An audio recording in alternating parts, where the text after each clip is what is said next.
मध्य पूर्वेतील युद्धजन्य परिस्थितीवर पंतप्रधान नरेंद्र मोदी यांनी संसदेमध्ये केलेल्या भाषणानंतर देशात पुन्हा लॉकडाऊन लागणार असल्याच्या अफवा सोशल मीडियावर वाऱ्यासारख्या पसरतायत। मात्र या दाव्यांमध्ये तथ्य नसून पंतप्रधानांच्या विधानाचा चुकीचा अर्थ काढला जात असल्याचं समोर आलंय। अशातच केंद्र सरकारकडून लॉकडाऊनचा कोणताही विचार नसल्याचं स्पष्ट करण्यात आलंय।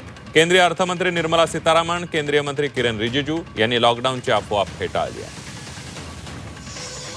There should not be a shortage and there should not be an increase in price due to the global situation in crude, in petrol, diesel and in ATF.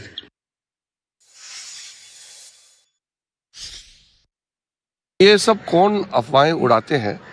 प्रधानमंत्री जी ने बहुत साफ तौर से बताया था कि पैनिक नहीं होना है।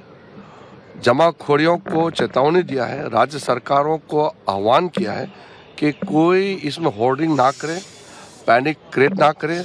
भारत सरकार पूरी तरह से स्थिति का नियंत्रण में पूरा रखा हुआ है और आम लोगों को तकलीफ नहीं होने के लिए टॉप लेवल से बॉटम लेवल तक प्राइम मिनिस्टर साहब खुद कॉन्टिन्यूसली मॉनिटर करते हैं और प्रधानमंत्री जी के साथ में जितने जो टीम है सबको इस काम में लगाया है कि कोई हमारे जनता तकलीफ ना हो, इसके लिए पूरा सावधानी भड़कना चाहिए।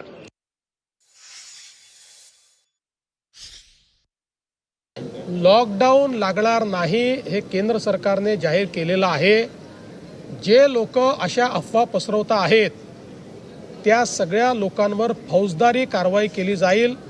मी स्पष्टपणे सांगतो, अशा पद्धतीच्या खोटी माहिती फेसबुक किंवा एक्स किंवा कुठल्याही सोशल मीडिया प्लॅटफॉर्मवर टाकणं किंवा अशा प्रकारच्या खोट्या पोस्ट या व्हॉट्सॲपच्या माध्यमातून पुढे पाठवणं तुम्ही फॉरवर्ड तरी केली तरी तो गुन्हा ठरेल आणि अशा गुन्ह्यातल्या प्रत्येकावर फौजदारी कारवाई होऊ शकते।